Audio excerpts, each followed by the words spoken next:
Welcome back everyone. Practice set number ये 108 है। ये test series UPPSC RO ARO के लिए चल रही है। प्रैक्टिस करेंगे इसमें हम जीएस के प्रश्नों पर। तो चलिए स्टार्ट करते हैं। 20 प्रश्न होंगे इसमें। क्वेश्चन नंबर 1 है, निम्नलिखित में से कौन सा एक सही सुमेलित नहीं है? कोयम्बटूर, डिब्रूगढ़, हैदराबाद, कोच्चि। केरल का कोच्चि, तेलंगाना का हैदराबाद, असम का डिब्रूगढ़ और तमिलनाडु का कोयम्बटूर। दक्षिण भारत का मैनचेस्टर, भारत का चाय शहर, मोतियों का शहर, विश्व की काजू राजधानी। कोयम्बटूर दक्षिण भारत का मैनचेस्टर कहलाता है, ठीक है। डिब्रूगढ़ असम का भारत का चाय शहर है। तेलंगाना का हैदराबाद मोतियों का शहर है। कोच्चि जो है वो विश्व की काजू राजधानी नहीं है। विश्व की काजू राजधानी कोल्लम है, ठीक है। कोच्चि है अरब सागर की रानी, और कोच्चि और कोल्लम दोनों जो हैं वो केरल में है। तो डी यहाँ पर सही सम्मिलित नहीं है, ठीक है। केरल का जो कोल्लम है वो विश्व की काजू राजधानी है, और केरल का जो कोच्चि है वो अरब सागर की रानी है। इस टेस्ट सीरीज की या फुल टेस्ट पीडीएफ से जुड़ सकते हैं पेड टेलीग्राम ग्रुप को ज्वाइन करके। ये नंबर इस पर कॉल या व्हाट्सअप करके। तो तमिलनाडु का जो कोयम्बटूर है वो दक्षिण भारत का मैनचेस्टर है। असम का डिब्रूगढ़ भारत का चाय शहर है, और हैदराबाद का तेलंगाना मोतियों का शहर है। करंट अफेयर्स नहीं है, जीएस है। क्वेश्चन नंबर 2 है, निम्नलिखित को सही सुमेलित करना है। केंद्रीय औषधि अनुसंधान संस्थान, केंद्रीय वन अनुसंधान संस्थान, भारतीय पुरातत्व सर्वेक्षण, केंद्रीय चमड़ा अनुसंधान संस्थान। कौन कहाँ पर है? बहुत पूछते हैं केंद्रीय वन अनुसंधान संस्थान को, ठीक है। यानी central forest research institute Uttarakhand के देहरादून में है, एफआरआई भी बोलते हैं इसको। और केंद्रीय औषधि अनुसंधान संस्थान यह उत्तर प्रदेश के लखनऊ में, भारतीय पुरातत्व सर्वेक्षण है कोलकाता में, और केंद्रीय चमड़ा अनुसंधान संस्थान है चेन्नई में। तो 4-3-2-1 हो गया इसका।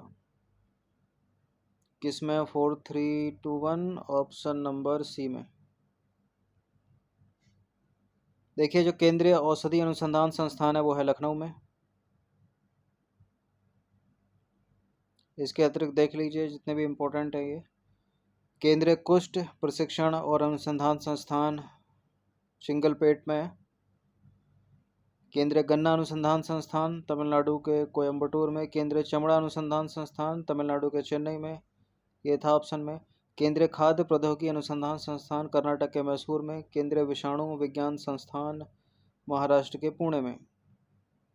और क्या क्या? भारतीय लाख अनुसंधान संस्थान झारखंड के रांची में। मैच वैच करने के लिए पूछे जाते हैं इस तरह के प्रश्न आरों में। केंद्रीय जूट अनुसंधान संस्थान कोलकाता में। भारतीय पुरातत्व सर्वेक्षण भी कोलकाता में है। राष्ट्रीय पोषण संस्थान तेलंगाना के हैदराबाद में। केंद्रीय नमक और समुद्री रासायनिक अनुसंधान संस्थान गुजरात के भावनगर में। केंद्रीय खनन अनुसंधान संस्थान धनबाद में। केंद्रीय चावल अनुसंधान संस्थान उड़ीसा के कटक में। केंद्रीय वन अनुसंधान संस्थान उत्तराखंड के देहरादून में। और भारतीय कैंसर अनुसंधान संस्थान मुंबई महाराष्ट्र।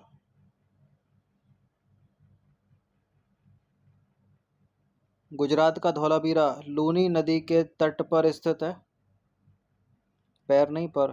गुजरात के कच्छ में स्थित है, जेपी जोशी द्वारा खोजा गया उपरोक्त सभी। पहला भी ठीक है, दूसरा भी ठीक है, तीनों भी ठीक है, तीनों का तीनों डी है इसका आंसर। देखिए धौलावीरा एक प्रमुख हड़प्पा स्थल गुजरात के कच्छ जिले में स्थित है।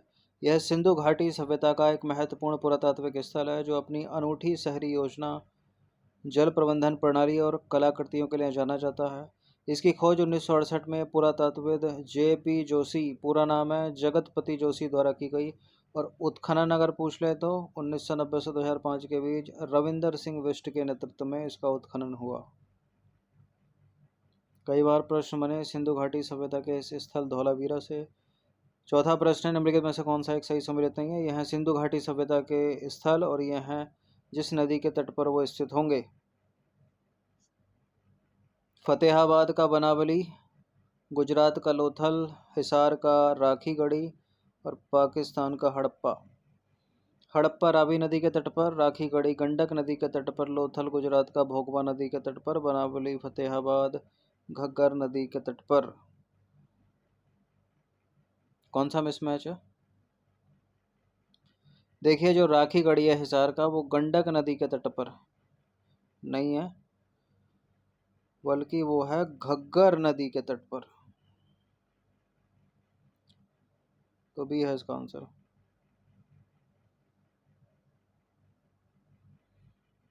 पांचवा प्रश्न है, कलिंग के राजा खारवेल का संबंध निम्नलिखित में से किस राजवंश से था?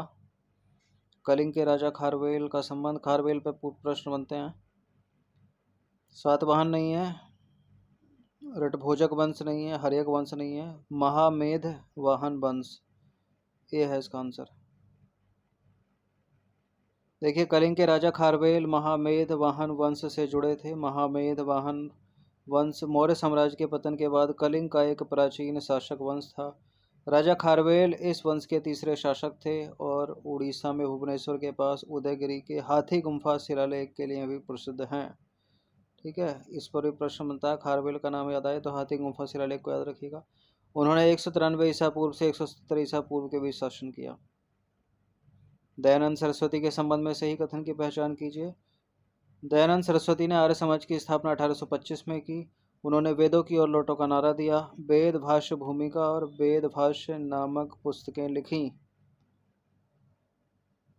वेदों की ओर लौटो तो ठीक है, केवल 2 वाला ऑप्शन तो है नहीं इसमें, यानी एक से ज़्यादा ठीक होंगे। दयानंद सरस्वती ने बिल्कुल आर्य समाज की स्थापना की, इतना ठीक है यहाँ तक, लेकिन यहाँ गलती हो गई है, 1875 है, 1825 नहीं है, तो ये भी इम्पोर्टेंट है, याद रखिएगा। तो पहला जहाँ जहाँ एक है उसको हटा दीजिए फिर, तो इसका आंसर तीसरा भी हो गया, दूसरा भी हो गया। ठीक है, वेद भाष्य भूमिका, सत्यार्थ प्रकाश और वेद भाष्य नामक पुस्तकें लिखी। स्वामी दयानंद सरस्वती ने आर्य समाज की स्थापना की थी 1875 में, ना कि 25 में। उन्होंने वेदों का अनुवाद किया और सत्यार्थ प्रकाश, वेद भाष्य भूमिका और वेद भाष्य नामक 3 पुस्तकें लिखी। वेदों की ओर लौटो का नारा दिया उन्होंने। और दयानंद आंग्ल वैदिक जो डीएवी कॉलेज की सीरीज चलती है, उनके दर्शन और शिक्षाओं के आधार पर स्थापित किए गए थे। ठीक है, जो डीएवी स्कूल की सीरीज चलती है। इसके अतिरिक्त ये भी कई बार एग्जाम्स में पूछे जाते हैं, अन्य हैं, जैसे कि प्रार्थना समाज, आत्माराम पांडुरंग संस्थापक थे, ब्रह्म समाज राजा राम मोहन राय, चिन्मय मिशन चिन्मयानंद सरस्वती। 1916 के प्रसिद्ध लखनऊ समझौते पर डैश के बीच हस्ताक्षर किए गए। लखनऊ समझौते पर किस किसने हस्ताक्षर किए थे? महात्मा गांधी ने नहीं किए थे, तो जहाँ जहाँ गांधी हैं उनको हटा दीजिए। बाल गंगाधर तिलक थे और बाल गंगाधर तिलक के साथ मोहम्मद अली जिन्ना, भी है इसका आंसर। देखिए लखनऊ समझौता जो है दिसंबर 1916 में लखनऊ में आयोजित दोनों दलों के एक संयुक्त सत्र में भारतीय राष्ट्रीय कांग्रेस और मुस्लिम लीग के बीच एक समझौता था। 1916 के लखनऊ समझौते पर बाल गंगाधर तिलक और मोहम्मद अली जिन्ना के बीच हस्ताक्षर हुए।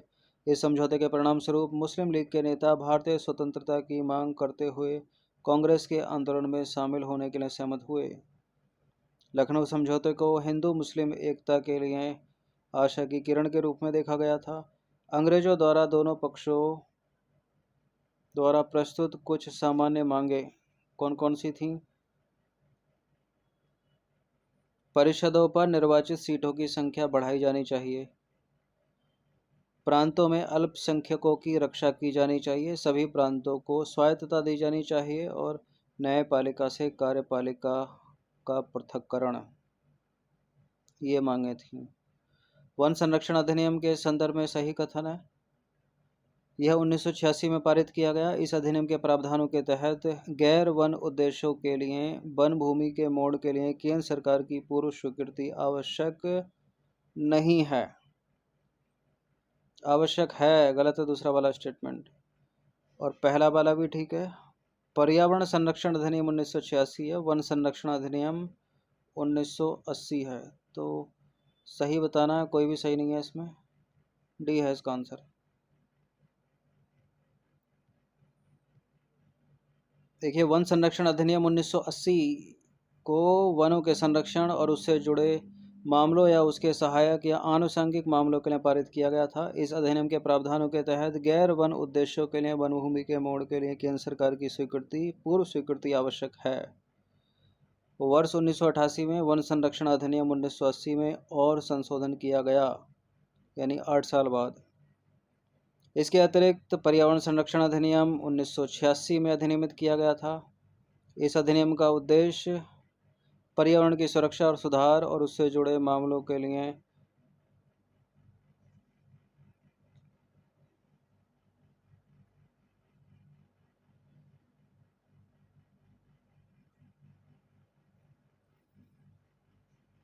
पर्यावरण संरक्षण का मुख्य उद्देश्य पर्यावरण की सुरक्षा और सुधार और उससे जुड़े मामलों के लिए प्रदान करना है। क्या प्रदान करना है, कुछ छूट गया है इसमें, ठीक है। 1986 याद रखिएगा, और 1980 वन संरक्षण अधिनियम, और वन्य जीव संरक्षण अधिनियम 1972, ठीक है। भारत की संसद का एक अधिनियम है जो पौधों और जानवरों की प्रजातियों के संरक्षण के लिए अधिनियमित किया गया है। अच्छा, इनको बढ़ते हुए क्रम में, घटते हुए क्रम में ही पूछ लेते हैं। तो पर्यावरण संरक्षण अधिनियम, वन संरक्षण अधिनियम और वन्य जीव संरक्षण अधिनियम को अगर बढ़ते हुए रखें तो सबसे पहले आ जाएगा वन्य जीव संरक्षण अधिनियम 1972, उसके बाद वन संरक्षण अधिनियम 1980, उसके बाद पर्यावरण संरक्षण अधिनियम 1986, ये वाला। किस वंश के हारने पर मौर्य वंश की स्थापना का मार्ग प्रशस्त हुआ? नंद वंश के बाद। नंद वंश को उखाड़ फेंकने के लिए चंद्रगुप्त मौर्य ने 322 ईसा पूर्व में मौर्य वंश की स्थापना की। उसने आगे अपनी शक्तियों को भारत के मध्य और पश्चिमी हिस्सों में भी विस्तारित किया। मौर्य साम्राज्य को भारतीय इतिहास में सबसे बड़े साम्राज्यों में से एक माना जाता है। अनुच्छेद 32 भारतीय संविधान के किस भाग से संबंधित है?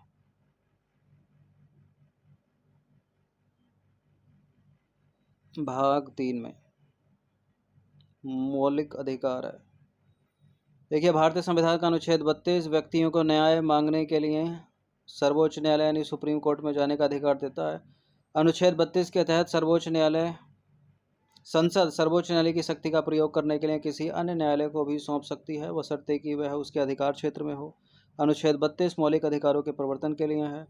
इस अनुच्छेद के तहत प्रदान किए गए न्यायिक आदेश क्षेत्राधिकार की प्रकृति विवेकाधीन होती है। संविधान के अनुच्छेद 32 के तहत प्रदान किए गए 5 प्रकार के जो न्यायिक आदेश हैं, जिनको किसी राज्य का कोई हाई कोर्ट निकाल सकता है और सर्वोच्च न्यायालय तो निकाल ही सकता है, या 5 प्रकार के रिटेन को बोलते हैं। वंदे प्रत्यक्षीकरण, अधिकार प्रक्षय, परमादेश, उत्प्रेषण, प्रतिषेध। तो यह है संविधान का भाग 1 में अनुच्छेद 1 से 4 के बीच में संघ और उसके प्रदेश हैं। भाग 2 में अनुच्छेद 5 से 11 के बीच में नागरिकता है। भाग 3 में अनुच्छेद 12 से 35 के बीच में मौलिक अधिकार हैं, और भाग 4 में 36 से 51 अनुच्छेद के बीच में राज्य के नीति निर्देशक सिद्धांत है। ठीक है, मौलिक कर्तव्य बाद में जोड़े गए तो वो इसी का ही पार्ट बन गया, क्लॉज बन गया, चौथे का ए बन गया और 51 का बन गया। ठीक है, directive principle of the state policy English में है, फंडामेंटल राइट्स इंग्लिश में, सिटीजनशिप इंग्लिश में। बौद्ध धर्म में त्रिरत्न का क्या अर्थ है? बौद्ध धर्म में त्रिरत्न का अर्थ है बुद्ध, धम्म, संघ। संस्कृत में त्रिरत्न का अर्थ है 3 रत्न। ठीक है, बुद्ध यानी प्रबुद्ध व्यक्ति, धम्म धर्म का मतलब हो गया उनकी शिक्षाएं, संघ हो गया उन सभी का समुदाय जो शिक्षाओं का पालन करते हैं। क्योंकि बौद्ध धर्म की बात हो रही है तो गौतम बुद्ध, सिद्धार्थ गौतम यानी उनके द्वारा स्थापित किया गया था। ये सिद्धार्थ गौतम या भगवान बुद्ध के लो, गौतम बुद्ध के लो, उनका जन्म 563 ईसा पूर्व में नेपाल के लुम्बिनी में हुआ था, और इन्होंने बोध गया में एक पीपल के पेड़ के नीचे निर्वाण प्राप्त किया, इसलिए इन्हें बुद्ध के रूप में जाना जाता है। बुद्ध मतलब एक प्रबुद्ध व्यक्ति। इन्होंने सारनाथ जो बनारस में है उसमें अपना प्रथम उपदेश दिया, जिसे धर्म चक्र प्रवर्तन कहा जाता है। प्रथम उपदेश देने को क्या कहा जाता है वो एग्जाम में पूछा गया है, यह भी याद रखिएगा। 80 वर्ष की आयु में कुशीनगर, उत्तर प्रदेश के कुशीनगर में निर्वाण प्राप्त हुआ, यानी इनकी मृत्यु हो गई। और त्रिपिटक सभी पाली भाषाओं में लिखा गया है। त्रिपिटक क्या क्या है? सुत्त पिटक, विनय पिटक, अभिधम्म पिटक। निम्नलिखित में से कौन सा एक सही सम्मिलित नहीं है? यह है पुस्तक, यह है रचनाएं। स्वास्थ्य की कुंजी, Mahatma Gandhi, glimpses of world history, Jawaharlal Nehru, poverty and un British rule in India, Dadabhai Naoroji. और चौथा है arctic home in the Vedas, Swami Dayanand Saraswati.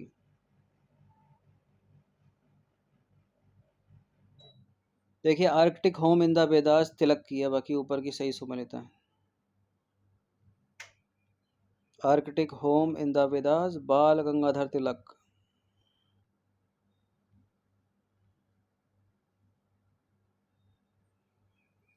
Arctic home of the Vedas है। 13वां प्रश्न है, निम्नलिखित में से कौन सा सही मेल है इसमें? गीता रहस्य के सामने बाल गंगाधर तिलक लिखा है। Unhappy India, Lala Lajpat Rai. 1857 का भारतीय स्वतंत्रता संग्राम, B D Savarkar. B D Savarkar पूरा नाम है विनायक दामोदर सावरकर। पहला भी सही है, दूसरा भी सही है, तीसरा भी सही है, सारे के सारे सही सम्मिलित हैं। डी है इसका आंसर। देखिए, बाल गंगाधर तिलक की प्रमुख रचनाओं की अगर बात करें तो गीता रहस्य या फिर श्रीमद् भगवद गीता रहस्य, Arctic home of the Vedas. इसके अतिरिक्त उन्होंने केसरी और मराठा नामक समाचार पत्रों के माध्यम से भी अपने विचार व्यक्त किए।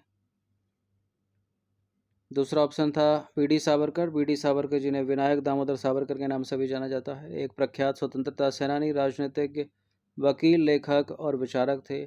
उन्होंने मराठी और अंग्रेजी दोनों भाषाओं में कई महत्वपूर्ण रचनाएं लिखीं।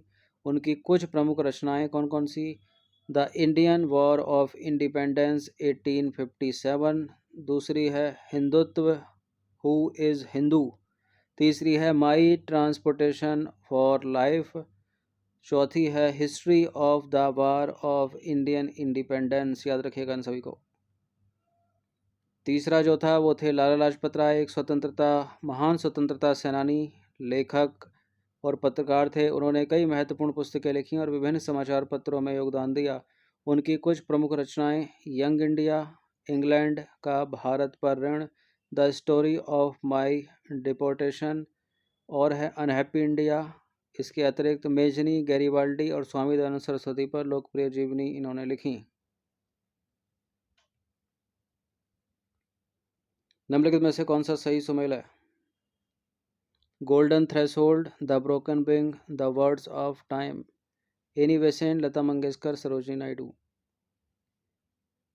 देखिए, गोल्डन थ्रेशोल्ड सरोजिनी नायडू की है और गोल्डन थ्रेशोल्ड के साथ साथ द ब्रोकन विंग भी सरोजिनी नायडू की ही है और द वर्ड्स ऑफ टाइम भी सरोजिनी नायडू। ये तीनों की तीनों रचनाएं सरोजिनी नायडू की हैं। एनी बेसेंट, ये लता मंगेशकर का कुछ नहीं है इनमें। तो इसका आंसर हो जाएगा option number A, golden threshold, the broken wing, the words of time, death and the spring, songs of life, the sceptred flute, songs of India, the feather of the dawn. ये सभी रचनाएं सरोजिनी नायडू की रचनाएं हैं। निम्नलिखित में से कौन सा कथन सही है? बाणभट्ट राजा यशोवर्मन के दरबारी कवि थे। चंद्रप्रदायी राजा हर्षवर्धन के दरबारी कवि थे। भभूति कन्नौज के पृथ्वीराज चौहान के दरबारी कवि थे। उपरोक्त में से कोई भी सही नहीं है। देखिए, बाणभट्ट राजा हर्षवर्धन के दरबारी कवि थे, चंद्रप्रदायी पृथ्वीराज चौहान के दरबारी कवि और भवभूति यशोवर्मन के दरबारी कवि। तो सारे के सारे गलत हैं। डी है इसका आंसर। और इम्पोर्टेंट है, बहुत पूछेगा एग्जाम में। बाणभट्ट राजा हर्षवर्धन के दरबारी कवि, चंद्रप्रदायी पृथ्वीराज चौहान के दरबारी कवि, भवभूति कन्नौज के राजा यशोवर्मन के दरबारी कवि। निम्नलिखित कथनों पर विचार करेंगे। हरिशैन गुप्त सम्राट समुद्रगुप्त के दरबारी कवि थे। इलाहाबाद स्तंभ शिलालेख को प्रयाग प्रशस्ति के नाम से जाना जाता है। बिल्कुल करेक्ट है, दोनों के दोनों कथन सही है इसका आंसर। देखिए, हरिशैन गुप्त सम्राट समुद्रगुप्त के दरबारी कवि थे। इलाहाबाद स्तंभ शिलालेख को प्रयाग प्रशस्ति के नाम से भी जाना जाता है, जिसमें हरिशैन द्वारा रचित 33 पंक्तियां हैं। प्रयाग प्रशस्ति गुप्त वंश के राजनीतिक इतिहास के बारे में जानने के लिए महत्वपूर्ण अभिलेख के स्रोतों में से एक है। समुद्रगुप्त कई कवियों और विद्वानों का संरक्षक था, जिनमें से एक हरिशैन था। समुद्रगुप्त चंद्रगुप्त प्रथम का पुत्र और उत्तराधिकारी था। गुप्त वंश का सबसे बड़ा शासक था। किस वेद में सबसे प्राचीन वैदिक युग की संस्कृति के बारे में जानकारी दी गई है? ऋग्वेद में। देखिए, ऋग्वेद जो है वेदों के रूप में जाना जाने वाला भजनों और अन्य पवित्र ग्रंथों के 4 संग्रहों में सबसे पुराना है। इसमें प्रारंभिक वैदिक काल के धार्मिक और सामाजिक जीवन के बारे में अधिकांश जानकारियाँ शामिल हैं। इन कार्यों को आर्यों का पवित्र ज्ञान माना जाता है। ऋग्वेद में वे भी विचार शामिल हैं जो भारत की जातियों यानी वर्ण की व्यवस्था के आधार के रूप में कार्य करते हैं। ब्राह्मणवादी विचारधारा के अनुसार वर्ण का अर्थ समाज को वर्गों में क्रमबद्ध करना है।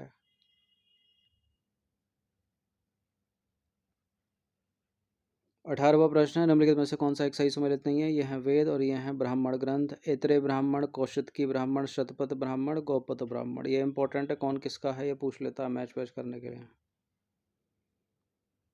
तो गौपथ ब्राह्मण अथर्ववेद से संबंधित, शतपथ ब्राह्मण यजुर्वेद से संबंधित, ऐत्रेय और कौशिकी दोनों के दोनों ऋग्वेद से संबंधित हैं। तो पहला वाला सही है, दूसरा वाला जो है गलत है। ठीक है, कौशिकी और ऐत्रेय दोनों के दोनों ऋग्वेद से हैं, सामवेद से नहीं है।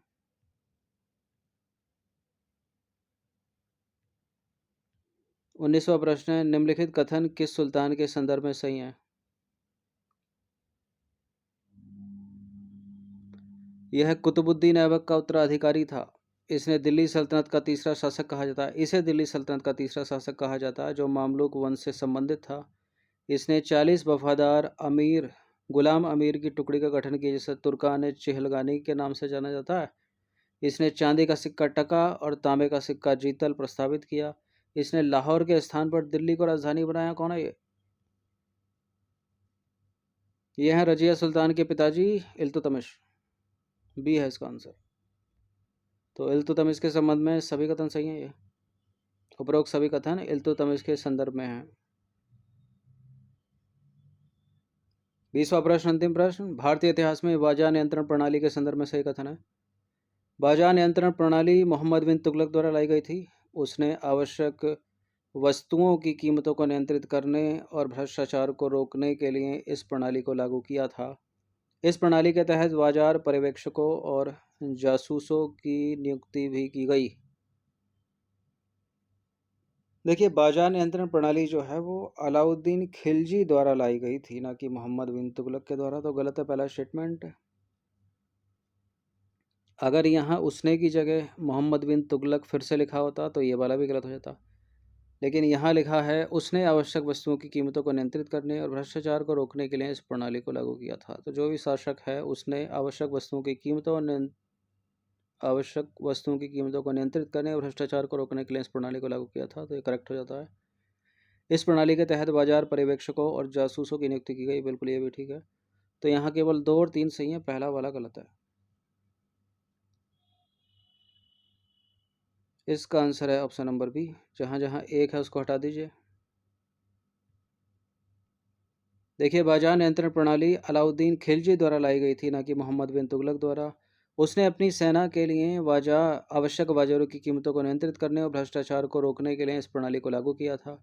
अलाउद्दीन खिलजी ने 14वीं शताब्दी की शुरुआत में दिल्ली सल्तनत में बाजार सुधारों की शुरुआत की थी। उसने अनाज, कपड़े, दास और जानवरों सहित विभिन्न वस्तुओं की कीमतें तय की। जमाखोरी और मुनाफेखोरी पर प्रतिबंध लगा दिया उसने और बाजार पर्यवेक्षकों और जासूसों को नियुक्त किया। तो 20 प्रश्न थे जीएस के, इनकी प्रैक्टिस कर लीजिएगा 1 से 2 बार। धन्यवाद। टेस्ट सीरीज सभी की बना रखी है, प्रैक्टिस करते रहिए। फुल टेस्ट पीडीएफ से जुड़ सकते हैं आप। डिस्क्रिप्शन बॉक्स में नंबर है, उस पर कॉल या व्हाट्सअप करके